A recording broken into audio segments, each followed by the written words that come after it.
Okay, so let's resume. So in this slide, I'm just writing out what are the type of problems we'll look at. So at least there are 5 bullet points here. So first one is when you have all data and you already know the graph, how do you know the parameters? Which means you're just trying to fill the entries of your conditional probability table. Okay, so this problem is actually very easy. I'm just afraid that if I spend too much time on that, then the subsequent questions would be I'll be time constrained. But let's see. So the second second type of question is when you have incomplete data and you know the whole graph. Okay, that's the hidden Markov model, LDA, GMM type of an application. In that case, we already saw EM for GMMs, but we'll probably revisit it in another example. Okay, another small non-GMM example. Okay, and third learning type of problem is learning the graph itself. Like, how do I get the graph?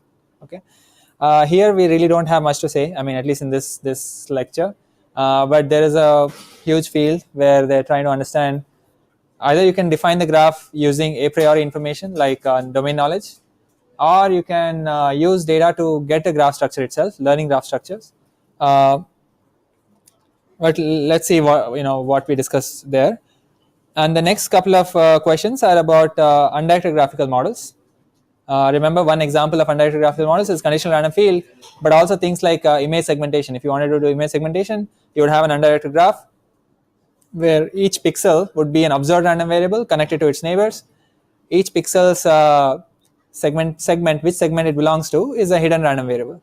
Okay, so you would have such an undirected graph. So anyway, so we'll look at how to learn these types of undirected graphs in both the generative and discriminative setting. Okay, and I'll discuss what generative and discriminative setting means. They just mean in one case you have conditions, as in like the conditional random field setting would be the discriminative setting. The generative setting would be a simple some sort of image segmentation task. Okay, unsupervised image segmentation task. Anyway, so are the 5 tasks clear? What the objectives are? I mean, we'll get into the details soon. So the first one is the first 3 columns. Okay, know everything about the data. I mean, so know all the variables. So realizations of all variables for every observation. Know the graph, and it's a directed graph. Okay, in this setting, it's actually very simple. So in the next 10ish minutes, it's going to be easy for some of you. So let's see. So what is meant by learning in this case is just filling in the entries. Okay, these 8 entries here, these 4 entries here. Okay, in this graph B doesn't have a parent, E doesn't have a parent, A has 2 parents. That's why B has 2 numbers to fill, E has 2 numbers to fill, and A has A given B comma E has 8 numbers to fill. I'm assuming that all of these are binary. Okay, right? Is this a number of numbers to fill? Fine. Okay, now yeah, I mean, as I said, you have complete observation, which means that you have all these x comma x, in this case A B C A B E, I guess A B E pairs, many of them, and then you are trying to find the thetas, which are the entries of these conditional probability tables. So here's a simple example, which is kind of very simple. So let's say you have a single random variable, so only one node and no edges. Okay, so no parents. So you're just trying to find the probability of r is equal to little r. So maybe this random variable takes 5 values, and you're just trying to find this what is the probability with which it will take one of these 5 values. Okay, so let's say you observe data which is like this. Okay, 1 3 4 4 4 4 and 5. Given this, it's very easy to estimate the parameters, right? It's the parameters of what you can just read off from here. So you have 10 observations here, right? So what is the probability with which r takes a value little 1? What is it? 1 by 10? Yes, the answer is 1 by 10. And similarly the other ones, like what is the probability with which it will take the value 4? It's 5 by 10, right? So you just read off, you count and normalize. Okay. Yeah, I mean these are the two entries I just said. So two variables. Okay, so there's not much of a difference between two variables. So if you have a joint distribution, marginalize appropriately, as in this is according to this graph. So R has a parents, right? You factor it according to the graph, and if you have this set of observations, then it's again clear how to estimate, right? First you estimate, so you can estimate this guy. Okay, you have to fill the numbers for G. G is a random variable which takes two values. Okay, drama and comedy in this example, and R is a random variable, takes 5 values, ratings, right? 1, 2, 3, 4, 5. Then you just want to find out what is the probability of G taking a value drama and G taking the value comedy. Okay, so you have this observation, just focus on D, 3 Ds and 2 Cs, then you know what the propensity is, right? And similarly you can find the probability of R is equal to little r given G is equal to little g. Okay, it's one of these. So condition on, for example, G is equal to dramas, then you can say what is the probability with which you can get a 4, rating of 4 is 2 by 3. Okay, I think that's it on the next slide. So D and 4 is 2 by 3, and D and 5 is 1 by 3, and everything else is 0. Okay, D and 1 is 0, and so on. Okay. Any questions about the one random variable case and the two random variable case? For those who are not following, everything is fine. Okay. Next, three variables. In this case, again, G is binary, A is binary, and R is taking 5 values. Okay, and this is how it would factorize P of G, P of A, and P of R given G and A. Okay, and you have now triplets observations. Again, complete observation. All coordinates are observed for every observation. Now, so I mean, this estimation is again very similar to the two variable case. Now, what about this one, right? So this is actually okay. What about this one? This is again a 3 variable case, but in this case we have 2 sets of ratings. So 2 random variables, R1 and R2, both are rating random variables, and G is a binary random variable, and which means that if I actually represent it as a graph, I have 3 random variables. Okay, so G is 3 random variables, so therefore I have a joint distribution between R1, R2, and G, right? So which means that I have this is a product of R1 given G times probability of R2 given G times probability of G. Okay, so 3 terms. Okay, you would normally think I would have to find the entries for all the 3 terms, as in the parameters for all the 3 terms. Okay, but by this example, I just want to show that you can assume that these 2 terms have the same parameters. Okay, that's the common, like remember in HMMs, I was saying that probability of HT given HT minus 1, the parameter governing this transition is the same as probability of H, T plus 1 given HT, or H1 given H0. It's all the same parameters. Okay, similarly here I'm just saying that probability of R1 given G has the same parameters as probability of R2 given G. Okay, it's like saying I've observed 2 entries of R given G. Okay, 2 samplings of R given G. So what does it boil down to? So G anyway we can estimate directly, so we can just isolate the G part and see it's 2, 3 by 5 and 2 by 5, right? 2 by 5 and 3 by 5. Now for the R part, what we'll do is let's say G is C. Okay, so so G is comedy. Okay, so for C we have seen 4 observations of R. Okay, so 1, 2, 5, 4. Okay, so what's the probability with which R is equal to 1 given G is equal to C is 1 out of 4. Okay, 1 out of these 4 observations was equal to 1. Okay, so that's 1 out of 4. Is that computation clear, or is there any ambiguity? Some of you are like, okay, bored, but some of you are not following. So who wants some repetition here? Yeah. So all I'm saying is condition on C. So you're trying to find P of R given G. Okay. So R can take 5 values, 1, 2, 3, 4, and 5. Let's say G is fixed to be C, right? So the first 5 observations are G is fixed. Given G is C, I'm trying to find what is probability of R is equal to 1, R is equal to 2, R is equal to 3, R is equal to 4, R is equal to 5. Okay. In the data, there are only 2 observations. These 2 observations which have C. Okay. So condition on that, which means forget about the rest of the data. Now in that data, R takes values 1, 2, 4, and 5. Okay. And there is no value for 3. I mean, there is no observation for 3.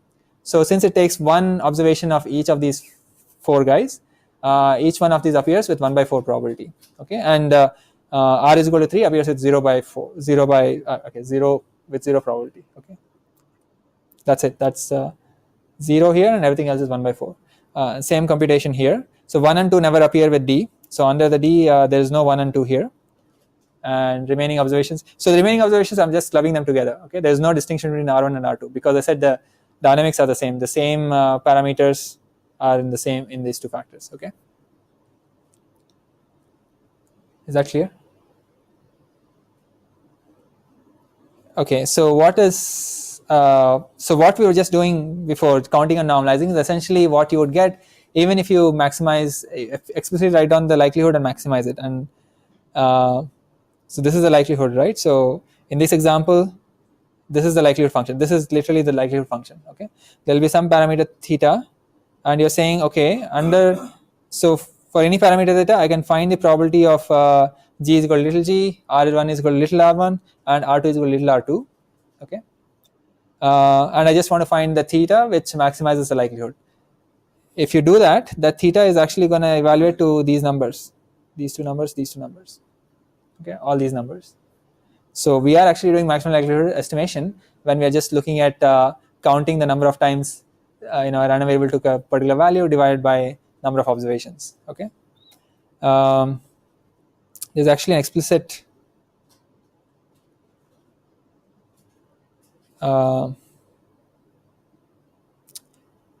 yeah. So anyway, this is the maximum likelihood estimation problem. So you have some sort of for every observation in my training data, you have you're trying to find the probability of that observed observation given parameter. So it's a function of that parameter, product over all the observations. Product because we are assuming independence across observations. Okay, that's why probability of observing x1, the first observation given theta has nothing to do with the probability of the second observation given theta. So and the likelihood is just a product of these guys. Okay. And then we are trying to find the best theta which maximizes this number. Okay, that's maximum likelihood estimation explicitly. I think my notation is removing some of the printed text, but let's see. Okay, so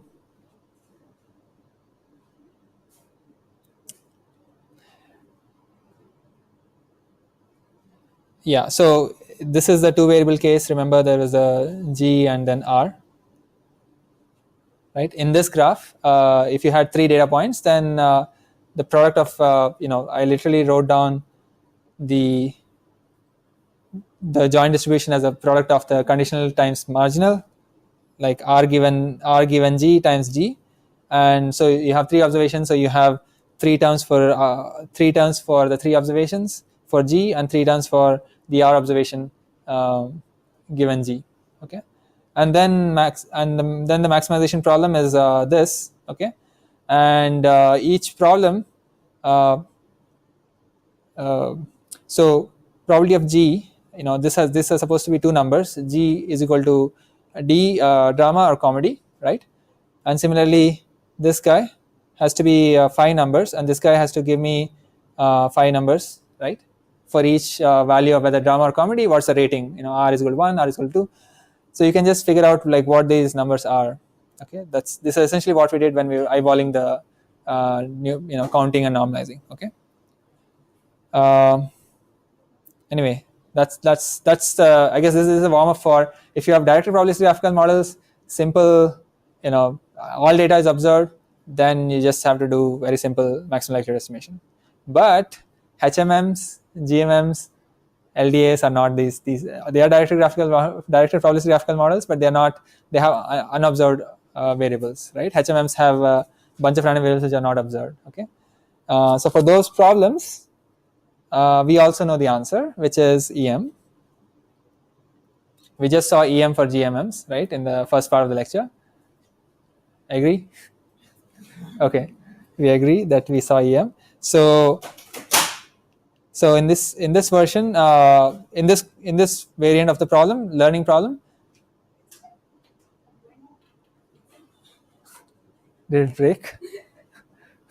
Okay, so DPGMs, incomplete data means some variables are not observed, or for some observations some entries are not observed. So missing entries are also considered in this example, in this problem variation. Okay, so by missing entries I just mean you have the rating, but you have the G is equal to drama or something, but you don't know the rating. Okay, so even that type of data can be considered here. So EM is not just for one bunch of variables observed and one bunch of variables not observed. Okay, EM is also applicable when you have observations but some entries are missing in some observations. Okay, like you're measuring age, health, income level, and location. Maybe for some observations you're not measuring age. Okay, still EM can be used. That's what I'm trying to say. This is related to this concept of missing at random, missing completely at random, ideas about missing data that some of you have seen probably. Have you seen these notions of missing at random, missing completely at random, or when can you impute data? Okay, so there are ways to impute data, right? SMOT, or taking the average value and putting it into the observation. Sometimes they are not correct things to do. Sometimes they are the right things to do. Okay, if we have not seen it, it's fine. I discussed that in my 575 class, but anyway, so we'll look at this version of the problem. Okay, so in this example, there's one latent variable. So G is called a latent variable because we don't observe it at all, and none of the observations are present here. Okay, so what do we do then? Okay, so we have to still do maximum likelihood estimation. Okay, but we in the likelihood function we can't maximize the joint likelihood, in the sense that we can't maximize the total likelihood. Okay, we can't maximize the probability of G is equal to G, R1 is equal to R1, and R2 is equal to R2. We can't do this because we have not observed this guy. So we can only maximize the marginal likelihood. Okay, and we have seen this in GMMs as well. In the GMMs we only observed Xi, so we have to maximize the likelihood of the observed quantities, right? So how do you do that? You just marginalize out things that are not observed. Okay, that is kind of natural, right? So okay, it turns out that this problem, if you have latent variables, typically it's going to become a messy likelihood problem. So in the sense that you will not be able to, because of the summation, if you take a log, you'll get a log of sum of a bunch of things inside. Okay, which is what causes issues even with Gaussian mixture models. What happens is if you don't have the yi values, the component identity values, like y which was telling which component the observation belonged to. If you don't have it, then you need to have a sum over those y's. Okay, if you take the log likelihood, log of sum over y's of Gaussian probability functions. Okay, Gaussian probability function has an e to the power minus something. Okay, the log and the e to the power doesn't cancel because there's a sum in the front. Okay, that's why that objective function is messy, is what is essentially the consequence of that, and that's why we use EM. And EM also, of course, gets rid of working with this this sum here by doing two things, right? First is whatever was missing, we wanna. So EM is a procedure where whatever is missing, first we predict what is the likelihood of the missing variable taking some value. Okay, so let's call H is the hidden random variable, E is the observed random variable or set of random variables. Then the E step, we are trying to find what is the probability that the hidden random variable takes. Let's say the hidden random variable is taking two values. Then what is the probability with which capital H takes value 0? What's the probability with which capital H takes value 1? Given data, that's always there. Given data is data is fixed, and the current parameters. So your EM is an iterative procedure. You update from parameter to parameter. Given the current parameter, given the current data observed data, what is the most likely values for the hidden data. Okay, that's the E step. And once you get the likely values, which are QH, then essentially once you get these likely values, then if it's binary, then QH is the same as expectation. Okay, that's why it's called the expectation step, E step. Once you have QH, then you have data, right? So if your data is E1 comma H1 was missing, so instead of H1 you would have Q H1. Actually H1 was missing, so let's put a H1 here. So we computed Q of H, right? So let's say H is taking two values, 0 or 1. Okay, we only had E. So what is 1? 1 represents the first observation. E1 is the first observation. First observation did not have what the missing value was, as in the hidden value was. I'm going to put the missing value H1 is equal to 0 next to it. Okay, and I'm going to add a weight to this observation, which is Q of H1 is equal to 0. Okay, and then I'll make another entry. Now I'm doubling the data in this case. Another entry which is E1, sorry, but with H1 is equal to 1, and then I'll add a Q of H1 is equal to 1 as a weight for this observation. Okay, so what does my data consist of? Previously my data was just E1 and E2, E3, E4, En. Now my data is E1 comma H1 is equal to 0, as in 0 comma E1, 1 comma E1, similarly 0 comma E2, 1 comma E2, and so on. But each observation comes with a weight, which is Q of H1 is equal to Q of H is equal to, or Q of H1 is equal to 0, Q of H1 is equal to 1. Okay, it's like a weighted data set. You must have seen this weighted data set in AdaBoost, where you have a data set, you put weights on it, and then you do a weighted classification, solve a weighted classification problem in boosting techniques. I mean, some of you have not seen boosting, that's fine. But this is augmented data set where you have weights for observations. Okay, so this is the completed data, 0 comma E1, 1 comma E1, and it has weights, okay, which are these Q values.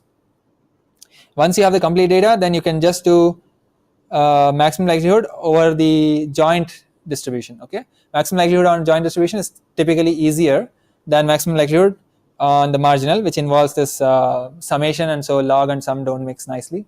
Okay, so that's EM. So I'm repeating EM for like the third time now, but which means it may appear in the exam. Okay, so revisiting k-means in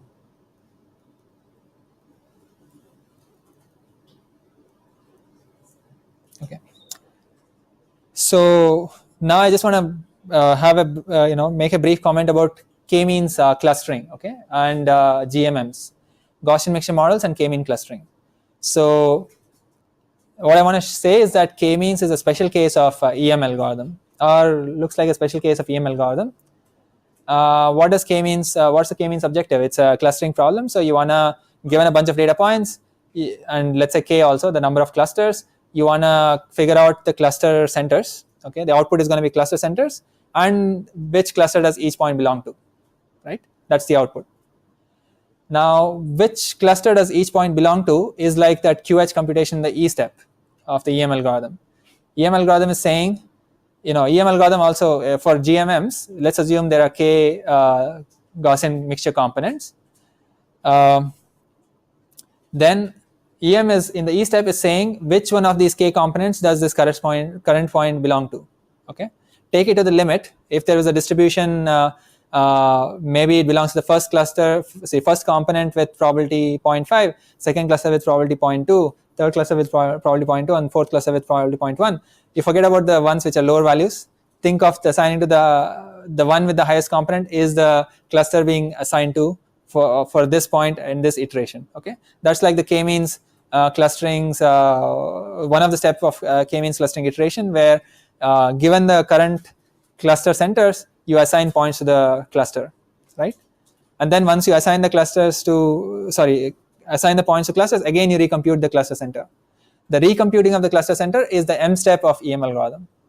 Okay, so you recompute the cluster center. How? You just take the squared, a point which is the average, which minimizes the average square distance of the points in the current cluster. That's essentially equivalent to the M step, because in the M step, because of the Gaussian Gaussian assumption, log of e to the power something, it again becomes a square loss type of a thing. So again, you're trying to find mu1, mu2, mu3, mu4, let's say for 4 clusters, based on the points that were assigned to that cluster. Okay, so that's the, so E step is like finding cluster values given the cluster centers, and M step is like finding new cluster centers given the assignment of points to clusters. Okay.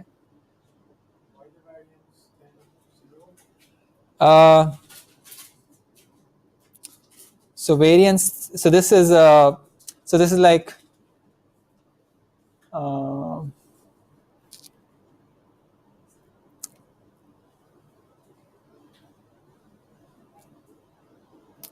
yeah, this is like the so it's a conditional probability of xi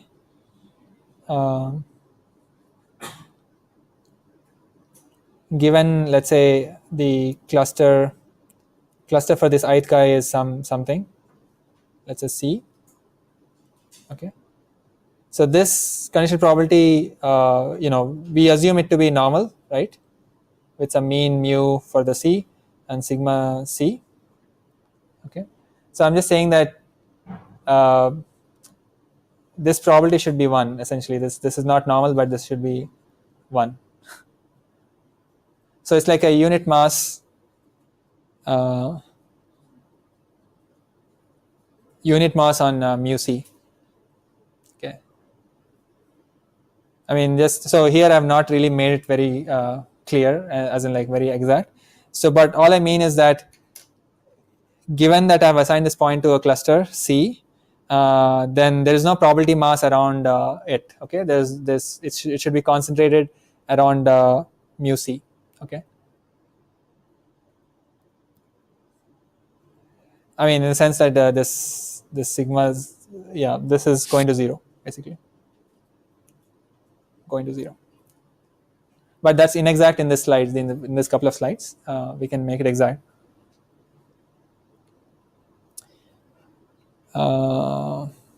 Yeah, this is what I just explained. Find the best cluster assignment given the current cluster centers, and find the best cluster centers given assignments. That's the 2 steps of k-means. So that's what even EM is doing, E and M steps. Okay. Any questions about the similarity between EM and k-means?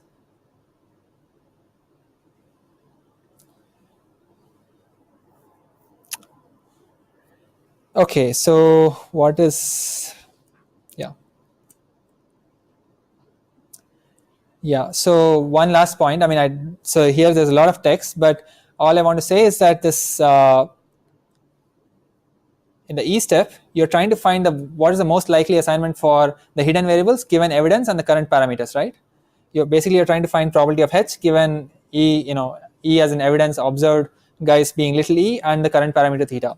Now this problem is actually an inference problem, right? It's as if I know the parameters. Now I want to find the conditional probability of some variables given other variables. Okay, that's an inference problem. So you can use all the things that you saw in the previous lecture: belief propagation, variable elimination, sampling, anything like that, to find this conditional probability. Okay, so as a part of the EM procedure, in the E step, you may have to do inference, and the inference itself could be complicated. Okay, depending on the graph.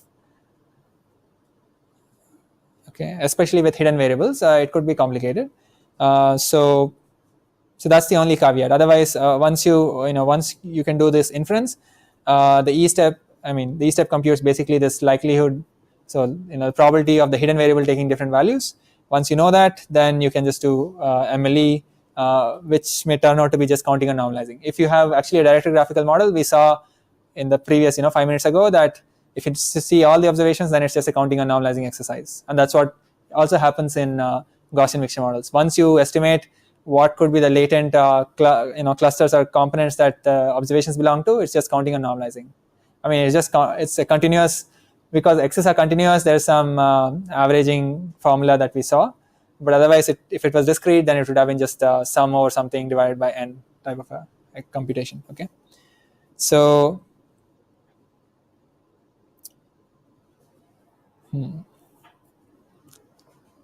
given that I am running out of time, I will skip. So this is just a hand calculation of EM steps for this three node graph where G is not observed. Okay, so in the E step we are figuring out the probability of G. Okay, given evidence is 2 comma 2 and given evidence is 1 comma 2. Okay, there is 4 numbers that you can compute, and once these 4 numbers are computed, then you can do an M step where you're where you're updating the P of R given G and P of G. These are the 2 numbers, right? So in this model there are only 2 numbers. So this is 2 binary. So there has to be G is equal to C and D. There has to be 2 numbers, and since these are overlapping, there has to be 5 numbers here, right? 5 numbers and 2 numbers. So those are these 5 numbers. I guess 4 numbers and 2 numbers here. Okay. Any questions? I mean, we haven't gone through the numbers here, but yeah. Yeah. Much more, yeah. So instead of R1 and R2, let's call it R and let's say P. P is something else. Instead of rating, it's some like income, sales of this particular movie. Then it's it has 3 different variables, 3 different conditional probability tables. So just 2 tables are not enough. Here we started with 2 tables, got the likelihood of the latent variable taking some value given these 2 tables, and now we generated 2 new tables. Same thing, 2 new tables. Now with 2 new tables, again you do Q, again generate 2 new tables. Yeah, but if it was another variable P, then there are 3 tables, from 3 tables to some latent Q of H to 3 tables. Okay. Yeah. We can do this only when all the values within R1 and R2 are exactly the same. Their range is exactly the same. I mean, here we assume R1 and R2 are just copies of each other. It's the same. It's identically distributed random variables. Okay. The conditional probability of R1 taking a value given G is the same as conditional probability of R2 taking a value given G. Okay, so they're the same.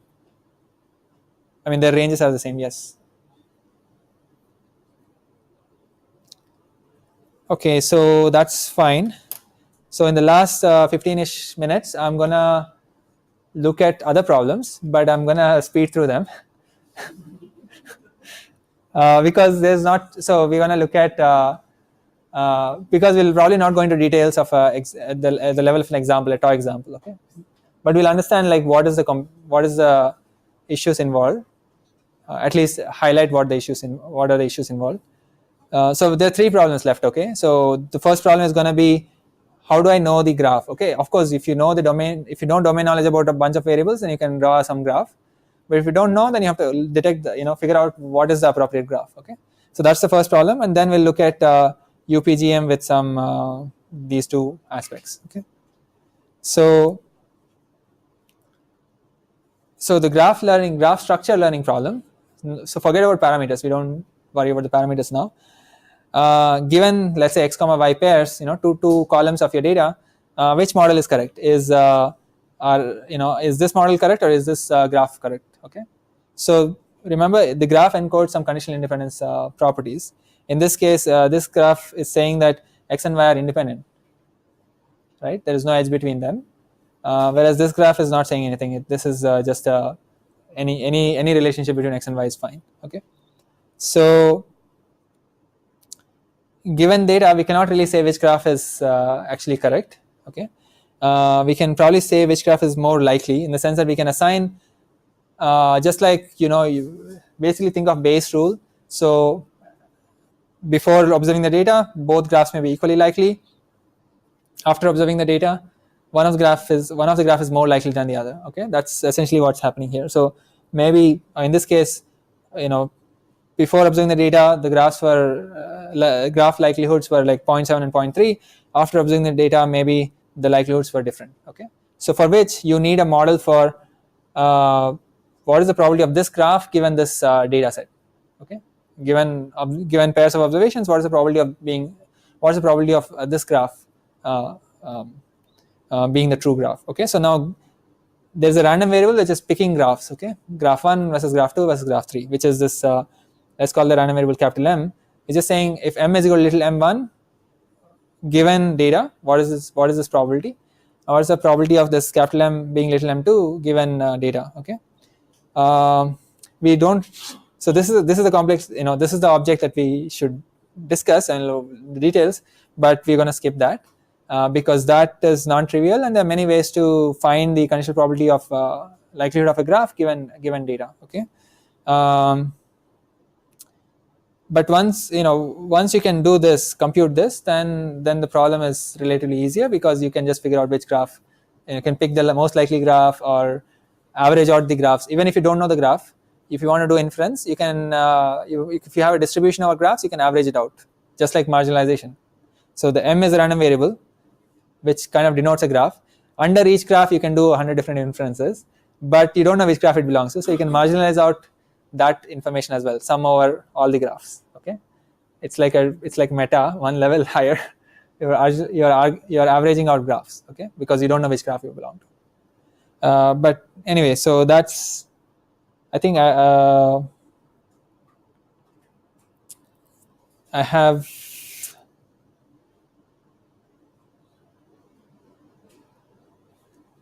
Yeah, there are a little bit of more details of what this probability of graph given data looks like. Probability of graph given data is probability of graph, which we saw the prior, times probability of data given graph. Okay, probability of data given graph, you can say what is the probability of data given graph is probability of is like a summation over probability of data comma model given graph. Okay.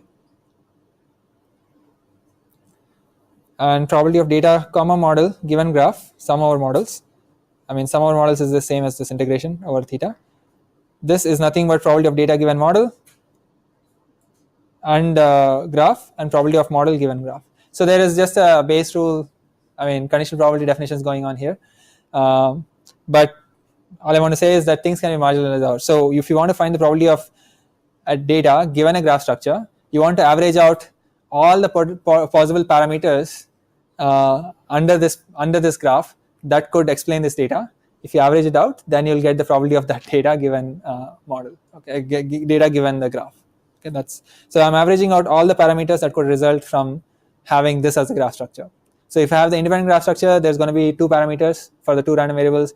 If I have the dependent graph structure, I'll have 2 parameters for one of them and maybe 4 parameters for the other one, I think, something like that. So you average out all those parameters. Okay. So anyway, I'm talking at a high level, but that's how you score the graph given the data. Okay. And this is not specific to just graphs. M could be model classes. Like what is the probability of having a certain type of model class, like LDA model class versus some other mixture, some other topic model class. Okay. So how do you find practice P of M? P of M given D. Yeah. This is the task of inference, right? You can, so 2 techniques that we saw last time can be applicable here. So this proportionality is where we are saying we can only evaluate, we can probably P of M we can evaluate, maybe we can evaluate P of D, but to take care of proportionality, you could do sampling or you could do inference. Even P of D given M needs averaging, okay, needs this expectation. So if you need to do expectation, you can again do MCMC or inference, or belief propagation, something like that.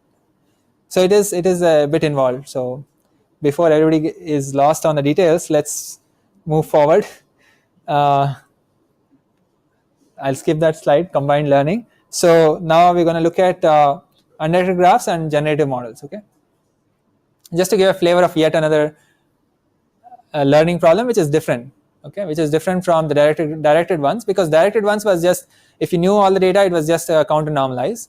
Whereas undirected ones, it's not the case. Okay, because of this normalization, because the terms in the undirected version, in the joint distribution, are not conditional probabilities. They are potential functions. Okay, so there's a normalization which messes up or which kind of changes the way we learn. Okay. So for example, let's say this is the graph, 4-node graph, 4 nodes.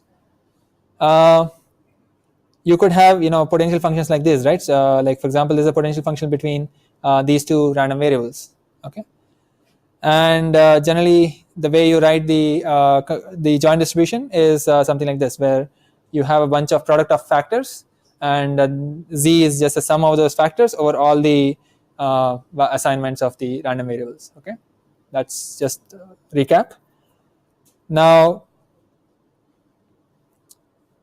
what we're going to do is, as we saw in the CRF example, this phi of c function, we're going to just change this to w times f function. Okay, so just think of phi of some x is e to the power w times some f of x. Okay, where think of f is if f is, there is no parameter to be learned for the f, but w needs to be learned. Okay,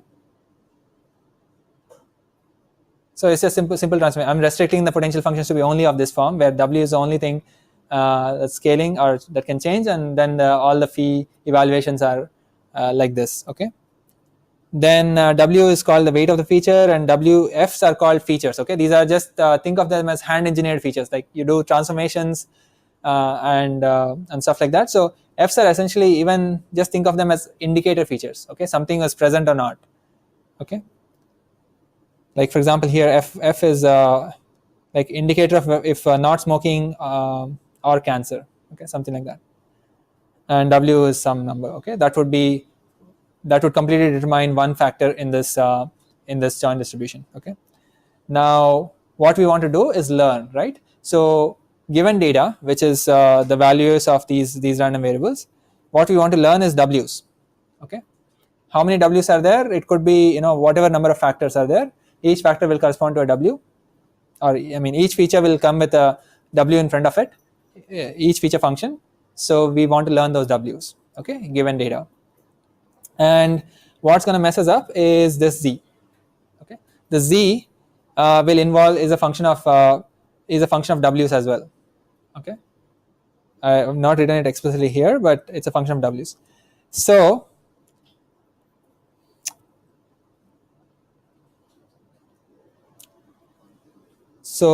here I'm writing p of x itself, but explicitly calling out the parameters of this distribution. Okay, parameters are w's. Okay, if you look at the log, we want to maximize the likelihood. We can maximize the log likelihood without loss of generality. We saw this. Did we see this before? No. So if you're maximizing likelihood, remember likelihood is a positive number between 0 to 1. So whether you're maximizing likelihood or so if let's say likelihood at some parameter theta 1 is greater than likelihood at some parameter theta 2, then the log of the likelihood is going to be greater than log of likelihood at theta 2.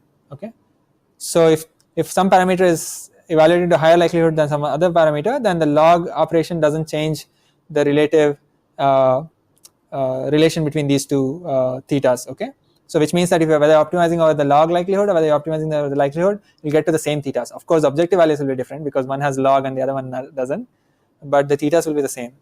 Okay, so if you take the log likelihood and take the derivative with respect to one of the parameters, let's say wi corresponding to the ith feature, and under this assumption expression, like 1 by z e to the power sum over things, turns out that log likelihood, gradient of the log likelihood with respect to wi involves two terms. Okay, the first term is a function of those features fi's. Okay, it's just counting the number of times the feature I is true in the data.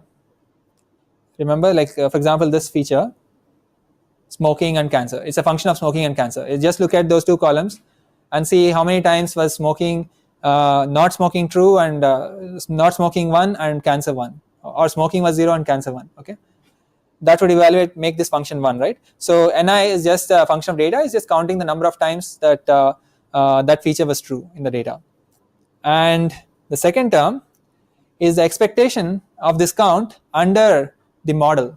Okay, is the expectation of number of times the feature is going to be true, not with respect to data. Okay, forget about the data now. It's only if I know the parameters w, then tell me how many times would this feature be true.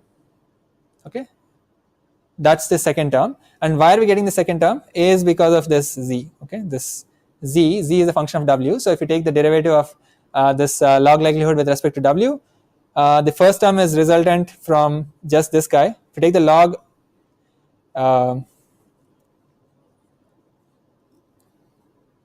if you take the log of p, it's log of e to the power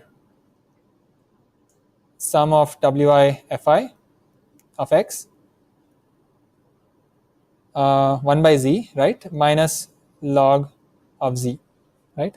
That's this 1 by z e to the power sum. The 1 by z was just over here, e to the power sum is still here, log and e to the power cancel, so log p is just nothing but sum over wi fi of x.